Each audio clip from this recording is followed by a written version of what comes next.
Hello student, welcome back to the delta pharmacy classes.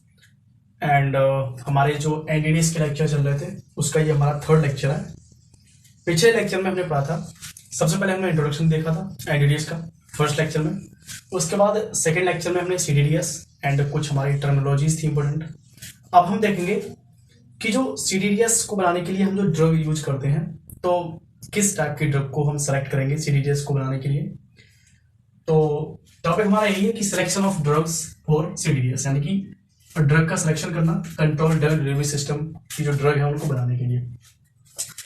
तो सबसे पहले आप देखिए कि ऐसी ड्रग जो हमारी सीडीडीएस के लिए नहीं है, जिनको हम सीडीडीएस नहीं कन्वर्ट कर सकते हैं, ऐसी ड्रग जिनकी short and long half life होती है, ऐसी ड्रग जिनकी हाफ लाइफ शॉर्ट या फिर लॉन्ग होती है, ऐसी ड्रग्स को हम कंट्रोल ड्रग डिलीवरी सिस्टम या सीडीडीएस नहीं बना सकते। उन ड्रग्स की कंट्रोल ड्रग डिलीवरी सिस्टम में हम उनको कन्वर्ट नहीं कर सकते हैं। दूसरा है हमारी ऐसी ड्रग जो फर्स्ट पास मेटाबॉलिज्म में हाई होता है इनका, ऐसी ड्रग जिनका हाई फर्स्ट पास मेटाबॉलिज्म होती है, हम उनको जो है सीडीडीएस में कन्वर्ट नहीं कर सकते, हाई फर्स्ट पास मेटाबॉलिज्म वाले। नेक्स्ट है हमारा लो सॉल्युबिलिटी ड्रग, ऐसी ड्रग्स जिनकी सॉल्युबिलिटी क्या है, बहुत ही लो होती है, तो उनको हम कंट्रोल ड्रग डिलीवरी सिस्टम में नहीं बना सकते।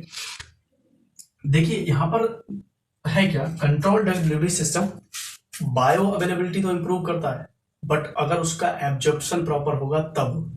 अगर फर्स्ट पास मेटाबॉलिज्म हाई होगा तो आपकी जो ड्रग है वो ब्लड तक पहुंच ही कहां पा रही है, उससे पहले उसका क्या है, मेटाबोलाइज हो जाएगी, तो जिसकी वजह से उसकी बायोअवेलेबिलिटी तो वैसे ही डिग्री हो जाएगी। हम बायोअवेलेबिलिटी को इंप्रूव कर रहे हैं, तो हाँ इसमें हमारा जो प्रोटेक्शन है एनवायरमेंट से, जैसे ऐसी ड्रग्स जो एसिड में जाने के बाद डिग्रेड हो जाती हैं, तो ऐसी ड्रग को तो हम जो है सीडीडीएस बना सकते हैं, ऐसी ड्रग्स को तो हम सीडीडीएस में कन्वर्ट कर सकते हैं, बिकॉज सीडीडीएस का पर्पज ये है कि हम एक तो हमारा की जो एनवायरमेंट है उससे हम प्रोटेक्ट कर सकें, दूसरा हमारा जो एब्जॉर्प्शन ऑफ ड्रग है वो तभी तो ज्यादा होगा जब आपकी ड्रग है, सपोज कोई ऐसी ड्रग जो स्टमक में क्या होती है बेटा, डिग्रेड हो जाती है, स्टमक में डिग्रेड हो जाती है, लेकिन हमें वो जो ड्रग देनी है वो जीआईटी, वो इंटेस्टाइन में जाना है, इंटेस्टाइन में, ठीक है, और उसके बाद हमारी कहां जाएगी, ब्लड में। अब देखिए ये हमारी नॉर्मल ड्रग है, ये गई स्टमक में, स्टमक में क्या हुआ, इसकी 50% जो ड्रग थी वो क्या हो गई, मेटाबोलाइज हो गई या फिर डिग्रेड हो गई, जिसके बाद जो इंटेस्टाइन में पहुंचेगी वो 50% पहुंचेगी, यानी कि अगर यहाँ पर 100 mg है तो यहाँ तक 50 mg गई। अब आपके 50 mg के बाद एब्जॉर्प्शन होगा वो 48 mg का, क्योंकि 2-4 mg तो वैसे ही कम हो जाएगी, या 50 mg भी पहुंची तो बायोअवेलेबिलिटी कितनी होगी, 50 mg। बट अगर हम इस ड्रग के ऊपर पॉलीमर की कोटिंग करा दें, पॉलीमर की कोटिंग करा दें, तो अब ये ड्रग स्टमक में जब जाएगी तो यहाँ पर इसका मेटाबॉलिज्म नहीं होगा और यहाँ भी ड्रग की अमाउंट होगी 100 mg, ठीक है। अब ये ड्रग इंटेस्टाइन में पहुंचेगी तो यहाँ भी कितनी होगी, 100 mg, 98 mg ले लो, 100 मतलब 98 mg। यहाँ पर जो एब्जॉर्प्शन होगा वो 95 to 98 mg तक, राइट। तो अब देखिए यहाँ पर बायोअवेलेबिलिटी कितनी हो गई, उसके हिसाब से कंपैरिजन में जो है डबल हो गई, ट्वाइस। तो हमारा यही तो पर्पज है कंट्रोल डिलीवरी सिस्टम के अंदर ड्रग बनाने का, बायोअवेलेबिलिटी को इंप्रूव कर सके। दूसरा एक और पर्पज है हमारा सीडीडीएस का, क्या वो है, rate of release of drug को लॉन्गर ड्यूरेशन ऑफ एक्शन के लिए कॉन्स्टेंटली रिलीज करते हैं लंबे समय तक, जिससे हमारा जो ड्यूरेशन ऑफ एक्शन है वो भी क्या है, लंबे समय तक होता है। नेक्स्ट हमारी ऐसी ड्रग जिनकी एब्जॉर्प्शन रेट जीआईटी के अंदर पुअर होता है। अब देखिए जिनका रेट जीआईटी के अंदर पुअर है, अब हमने ड्रग यहां तो 100 mg थी, यहां भी 100 mg हो गई क्योंकि हमने पॉलीमर कोटिंग करा रखी है। सीडीडीएस में मान लीजिए हमने कोई ऐसी ड्रग जिसका रेट ऑफ एब्जॉर्प्शन जीआईटी में स्लो है, हमने उस पर क्या कराई, कोटिंग।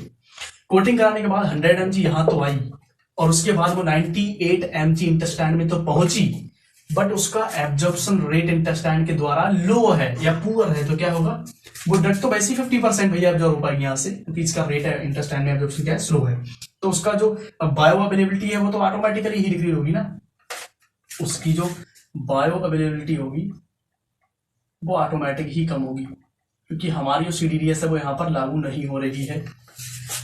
नेक्स्ट ऐसी ड्रग जिनको हम सीडीडीएस में कन्वर्ट कर सकते हैं, जिनको हम बना सकते हैं, तो वो ऐसी ड्रग हैं जैसे हमारे drug which have sustained released formulation, ऐसी ड्रग जो सस्टेन्ड रिलीज फॉर्मुलेशन होती है उनको हम क्या है, सीडीडीएस में कन्वर्ट कर सकते हैं। सस्टेन्ड रिलीज्ड का मतलब वही होता है कि कॉन्स्टेंटली एक सुइटेबल कंसंट्रेशन का रिलीज होना लंबे समय तक, जिसकी वजह से जो ड्यूरेशन ऑफ एक्शन है वो लंबे समय तक होती है, कांस्टेंट रेट में होती है।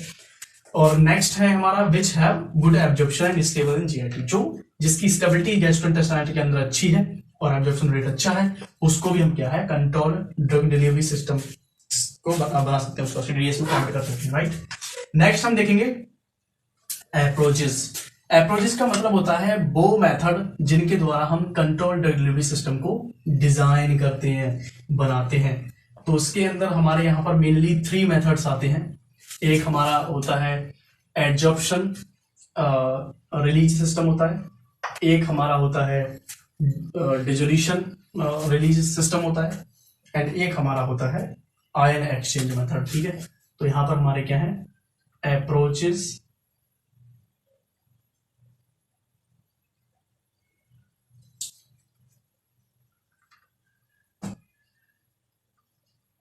To design सीडीडीएस। क्या अप्रोचेस हैं सीडीडीएस को डिजाइन करने के लिए?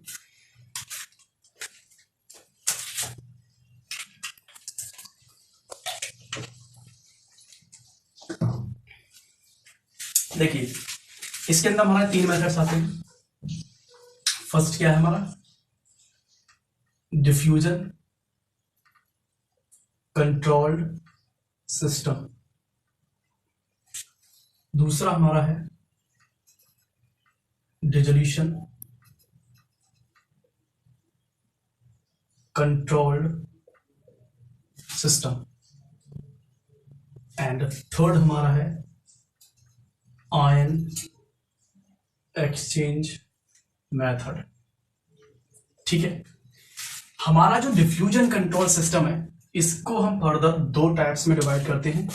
इसके अंदर हमारे 2 टाइप्स आते हैं, जिसके अंदर हमारा जो पहला टाइप होगा वो हमारा होगा matrix type system, matrix system, and एक और इसी में आता है रिजर्वोयर सिस्टम, ठीक है फ्रेंड। अब हम इनके अंदर जो टाइप्स हैं मैट्रिक्स और रिजर्वोयर, इनको हम डीपली समझेंगे। इनके लिए हम पहली हेडिंग देखेंगे, that is the diffusion control system. हमारा पहला टॉपिक होगा डिफ्यूजन कंट्रोल सिस्टम। देखिए आपको पता है कि डिफ्यूजन एक ऐसी प्रोसेस होती है जिसमें हमारे जो सल्यूट के जो मॉलिक्यूल्स होते हैं वो हमारे हायर टू लोअर कंसंट्रेशन क्या है मूव करते हैं, यानी कि इसकी कंसंट्रेशन हाई से लो की तरफ मूव करती है, राइट। यहाँ पर क्या है हाई कंसंट्रेशन, यहाँ क्या है लो कंसंट्रेशन। ये प्रोसेस हमारी कहलाती है क्या डिफ्यूजन, राइट। डिफ्यूजन प्रोसेस होगी।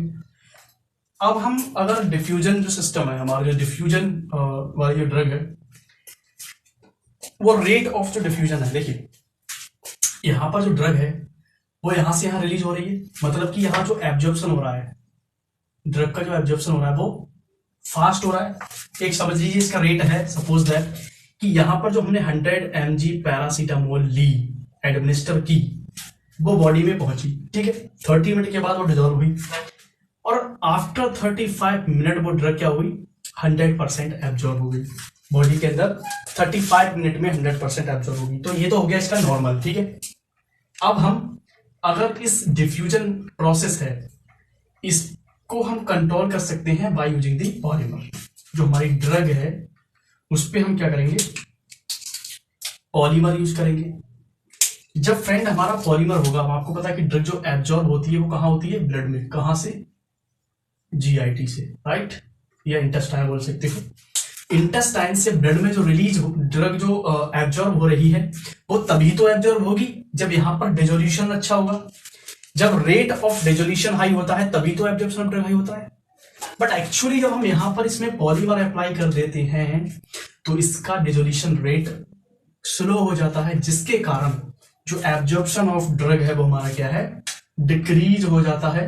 Concentration of drug in blood क्या होगा decrease because of polymer layer on the drug. तो हमें यही तो करना है, हमें जब इसका रेट ऑफ एब्जॉर्प्शन है वो क्या करना है स्लो। जब रेट ऑफ एब्जॉर्प्शन स्लो होगा तो ड्रग का जो डिस्ट्रीब्यूशन रेट है वो हमारा क्या होगा स्लो होगा, राइट, क्योंकि कंसंट्रेशन क्या है, एकदम से पूरी ड्रग नहीं हो रही है एब्जॉर्ब, थोड़ा थोड़ा। सपोज दैट ये एक ड्रग है और इसके अंदर ये क्या है, मॉलिक्यूल्स। तो सपोज दैट कि ये एक मॉलिक्यूल्स टूटा और ये क्या हो गया, ब्लड में एब्जॉर्ब, और ये हो गया डिस्ट्रीब्यूट, और डिस्ट्रीब्यूट होने के बाद यहाँ पहुंच गया और इसका ये मेटाबॉलिज्म हो गया और एक्सक्रीशन हो गया। मतलब कि यहाँ पर इसने अपनी एक्शन को दे दिया जो हमें एक्शन चाहिए उस बीमारी को ट्रीट करने के लिए। जब यहाँ पर ये डिस्ट्रीब्यूट होता होगा तब तक इधर वाला दूसरा भी मॉलिक्यूल क्या है, उसका पॉलीमर जो है डिजॉल्व हो जाएगा और यहाँ पर क्या आ जाएगा, राइट। यहाँ उसने अपनी एक्शन दी और ये जैसे ही मेटाबोलाइज हुआ, यानी कि यहाँ पर इसकी एक्शन गई, तुरंत ये ड्रग वहां पर बाइंड हो गई। यानी कि जो एक्शन का जो रेट है वो कांस्टेंट है, मतलब कि एक हट रहा है तब तक एक आ रहा है, एक हट रहा है एक आ रहा है, वो हो रहा है, प्रोसेस कंटिन्यू चल रही है। यानी यहां से जो मेन ड्रग है वो धीरे धीरे स्लोली स्लोली क्या है, एब्जॉर्ब हो रही है कांस्टेंट रेट पर।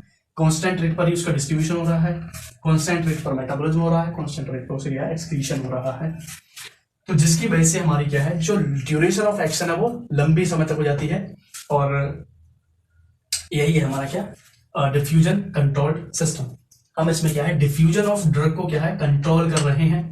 जिसके अंदर पहला हमने जो टाइप देखा है वो है मैट्रिक्स, बट हम इसमें मैट्रिक्स को देखते हैं। देखिए मैट्रिक्स में क्या है, मैट्रिक्स में जो हमारे ड्रग के मॉलिक्यूल्स हैं, ड्रग के मॉलिक्यूल्स हैं, उनको हम डिस्पर्स कराते हैं, उनको हम डिस्पर्स कराते हैं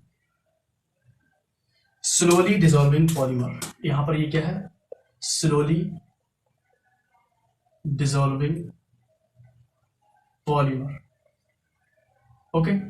जिसकी वजह से ये हमारे पॉलीमर में आ जाते हैं और इन पर क्या है, पॉलीमर की लेयरिंग चढ़ जाती है। ठीक है, एक बार कंफर्म करो, यही है।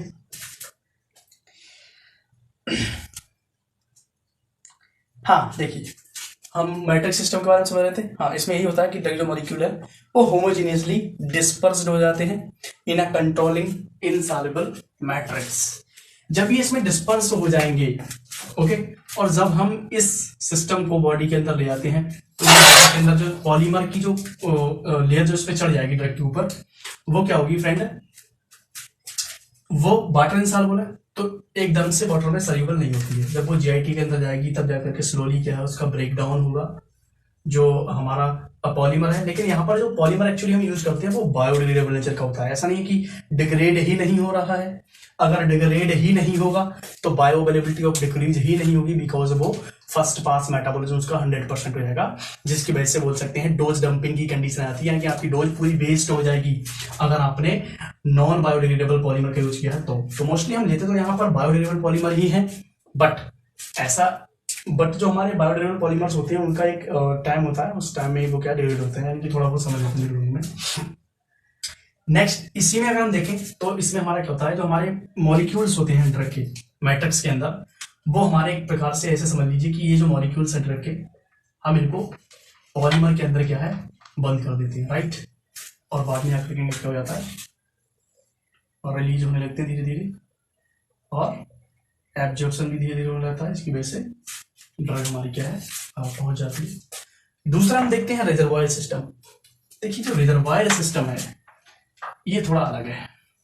रिजर्वायर सिस्टम में जो रिलीज ऑफ ड्रग है वो स्लो होता है, बिकॉज जो रिजर्वायर सिस्टम है, उस रिजर्वायर सिस्टम में जो हमारे कोर ऑफ मटेरियल है, जो ड्रग का कोर ऑफ ड्रग, उनके ऊपर हम इंडिविजुअली क्या है, कोटिंग कराते हैं, इंडिविजुअली कोटिंग कराते हैं, और उसके बाद इन सबको क्या है, ये ऊपर से उसके अंदर बंद कर देते हैं। अब यहाँ पर जो रिलीज ऑफ ड्रग है वो बहुत ही स्लो होगा। पहले आपकी बाहर वाली लेयर टूटेगी, जब डिजॉल्व होगा वहां पर पहला पॉलीमर ही डिग्रेड होगा, उसके बाद ये डिग्रेड होगा, उसके बाद ये डिग्रेड होगा, उसके बाद ये डिग्रेड होगा, उसके बाद क्या धीरे धीरे स्लोली स्लोली इसका क्या है, रेट ऑफ जो एब्जॉर्प्शन है वो स्लो होता रहेगा, और बायोअवेलेबिलिटी आपको क्या है, लॉन्गर ड्यूरेशन ऑफ एक्शन तक मिलती रहेगी। ये हमारा क्या मैट्रिक्स सिस्टम है। दूसरा हमारा जो मैट्रिक्स सिस्टम है, इसमें हम क्या है, हाइड्रोजनेटेड कैस्टर ऑयल यूज करते हैं। यहां पर वाटर से बचने के लिए देखिए यहां पर जो प्रिवेंट कराते हैं वो हम कुछ बैग्स देते हैं, ये, और ये हमारे क्या है, हाइड्रोजनेटेड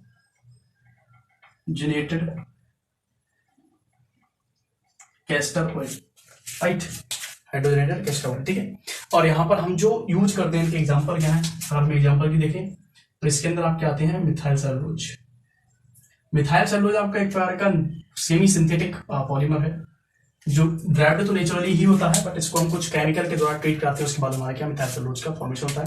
दूसरा इसी के अंदर एक और आता है, इसका एग्जाम्पल है HPLC। HPLC रोके से निकल जाता है, बट एक्चुअली इसका जो नाम है वो हाइड्रोक्सी प्रोपिल मिथाइल सेलुलोज, ठीक है। ये इसके क्या है एग्जाम्पल है।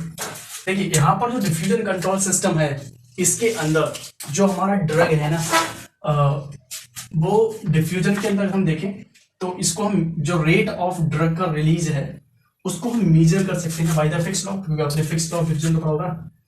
तो यहाँ पर फिक्स लॉ को हम क्या है यूज करते हैं रेट ऑफ एब्जॉर्प्शन को करने के लिए चेक।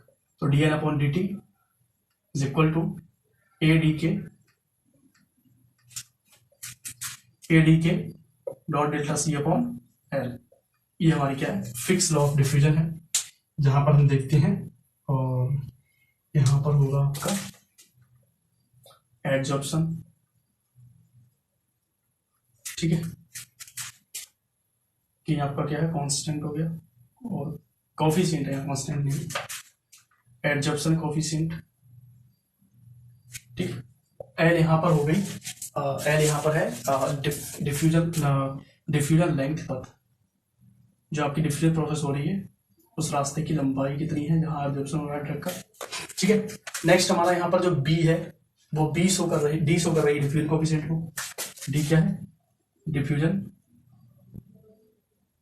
कोफिशिएंट, ठीक है। इसी में हमारा जो दूसरा वाला था जिसका नाम था डिजोल्यूशन कंट्रोल सिस्टम। आपको पता है कि डिजोल्यूशन का मतलब क्या होता है कि कोई भी ड्रग मॉलिक्यूल या सॉल्यूट जब किसी सॉल्वेंट सिस्टम में डिसॉल्व हो जाता है तो उसको हम बोलते हैं डिजोल्यूशन, राइट, डिजोल्यूशन। अब आप सब जानते हैं कि if the rate of dissolution increase then the absorption of drug is increase, right। Dissolution बढ़ेगा तो एब्जॉर्प्शन रेट भी क्या है ड्रग का बढ़ जाएगा। अगर हम इस डिजोल्यूशन रेट को कंट्रोल कर दें यानी कि डिक्रीज कर दें तो एब्जॉर्प्शन ऑफ ड्रग क्या होगा डिक्रीज हो जाएगा। और हमें क्या कराना है, हमें भाई एब्जॉर्प्शन उसका स्लो कराना है। क्या कराना है स्लो। जब एब्जॉर्प्शन रेट स्लो होगा बट एक कांस्टेंट मैनर में होता है, ऐसा नहीं कि स्लो कर दिया तो हो ही नहीं रहा है, कांस्टेंट रेट में स्लोली क्या है एब्जॉर्प्शन होता रहता है। तो हमने जो सल्यूट मॉलिक्यूल जो डिसॉल्व हो रहे हैं उस मीडियम के अंदर, जैसे कि बॉडी के अंदर जो स्टमक फ्लूइड है उसके अंदर हम उस पर क्या है कोटिंग अप्लाई कर रहे हैं। जब हम कोटिंग अप्लाई कर देंगे तो ड्रग मॉलिक्यूल तो वैसे ही नहीं होंगे एब्जॉर्ब, राइट। अगर इसके अंदर भी टू मेथड्स आते हैं आपके डिसोल्यूशन कंट्रोल्ड सिस्टम के, हम देखें डिसोल्यूशन कंट्रोल्ड सिस्टम। तो यहां पर हमारा जो मेन पर्पज है वो यही है कि डिसोल्यूशन को हम कंट्रोल कर दें। कैसे? By using polymer on the solute molecule which are dissolving in the medium, right. तो हम यहां पर क्या करेंगे, यहां पर हमारे जो सल्यूट है उनको हम पॉलीमर की कोटिंग करा देंगे। इसकी वजह से जो रेट ऑफ डिसोल्यूशन वो स्लो होगा, इसकी वजह से एब्जॉर्प्शन रेट भी क्या है स्लो हो जाएगा। इसके अंदर हम टाइप्स की बात करें तो दो प्रकार से होते हैं। एक हमारा मैट्रिक्स सिस्टम होता है जो सेम है, प्रोसेस उसकी पूरी सेम है। एक हमारा मेथड है इसके अंदर एनकैप्सुलेटेड। क्या है? एनकैप्सुलेटेड। एनकैप्सुलेटेड में क्या होता है, देखिए आप एनकैप्सुलेटेड में आप जानते हैं कि कैप्सूल जो होता है उसमें दो चीजें होती है, एक कैप और एक बॉडी, राइट। एक कैप और एक बॉडी। इसमें बॉडी का साइज होता है वो बड़ा होता है और जो कैप होती है वो छोटी होती है। पहचान है कैप और बॉडी की। हम यहां पर जो ये यूज करते हैं वो हम करते हैं ऐसा मटेरियल जो आसानी से मीडियम में जाकर क्या हो जाए, डिसॉल्व हो जाए। और हमें क्या करना, रेट ऑफ डिसोल्यूशन को कंट्रोल करना है। हम यहां पर पॉलीमर के सेल का यूज करेंगे। यहाँ पर जो हम कैप और बॉडी बनाने के लिए जो यूज कर रहे हैं, तो यहाँ पर हम उस सेल का यूज करेंगे पॉलीमर का। किसका? पॉलीमर का। दूसरा, हमारे जो इसके अंदर जो मॉलिक्यूल्स हैं या जो पैलेट्स हैं या जो ग्रेन्यूल्स हैं इसके अंदर, उन ग्रेन्यूल्स के ऊपर क्या करेंगे? कोटिंग करा देंगे इंडिविजुअली। जब हम इंडिविजुअली कोटिंग करा देंगे तो हमारे जो रेट ऑफ डिसोल्यूशन है वो क्या हो जाएगा? स्लो हो जाएगा, राइट? रेट ऑफ डिसोल्यूशन क्या हो जाएगा? स्लो। और ये सब क्या है? एक कैप्सूल के अंदर बंद, राइट? ये हमारा एक कैप्सूल है, ओके।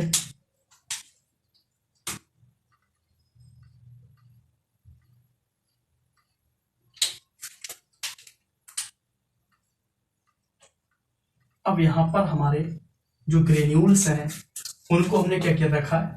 इंडिविजुअली कोटेड कर रखा है, राइट? इंडिविजुअली क्या है? कोटेड है, इंडिविजुअली कोटिंग कर रखा है। अब ये बॉडी में जब जाएगा तो इसका रेट ऑफ डिसोल्यूशन शुरू होगा, बिकॉज ये हमारा क्या पॉलीमर का बना हुआ है, तो ये क्या है? धीरे धीरे डिग्रेड होगा। जब धीरे धीरे डिग्रेड होगा तो जो रेट ऑफ एब्जॉर्प्शन है वो क्या? स्लो हो जाएगा। और यहाँ पर ये जो मॉलिक्यूल्स है इंडिविजुअली वो भी क्या है? स्लोली स्लोली स्लोली क्या है? डिसॉल्व होंगे। एंड रेट ऑफ जो डिसोल्यूशन है वो एक कांस्टेंट वे में लंबे समय तक चलेगा, जिसकी वजह से रेट ऑफ एब्जॉर्प्शन भी क्या है? कांस्टेंट होगा। और जो बायो अवेलेबिलिटी होगी वो भी क्या है? इंप्रूव हो जाएगी। और लॉन्गर ड्यूरेशन ऑफ एक्शन के लिए, और लॉन्गर ड्यूरेशन ऑफ एक्शन। हमें कंट्रोल डिलीवरी सिस्टम यही तो पढ़ना है कि हमारा जो बायो अवेलेबिलिटी है वो इंप्रूव हो, और दूसरा लॉन्गर ड्यूरेशन ऑफ एक्शन के लिए, राइट?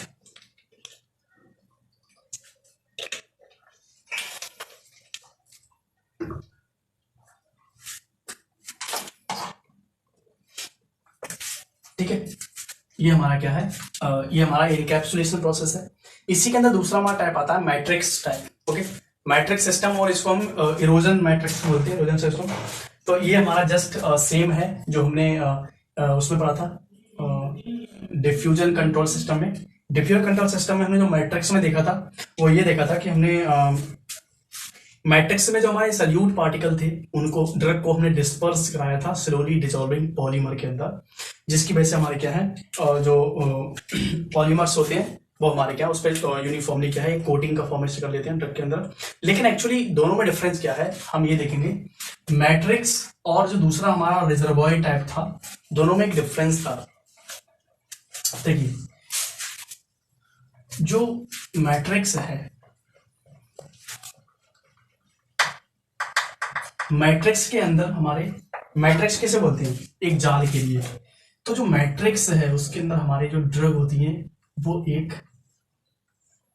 अरेंज वे में होती है, उसके जो मॉलिक्यूल्स अंदर जो होते हैं वो एक अरेंज वे में होते हैं इस प्रकार से। और रिजर्वॉयर का मतलब होता है इकट्ठा कर देना, यानी कि 10-20 मॉलिक्यूल जोड़े और उसको क्या है टैबलेट के फॉर्म में कन्वर्ट कर दिया, तो वो हमारे कहलाएंगे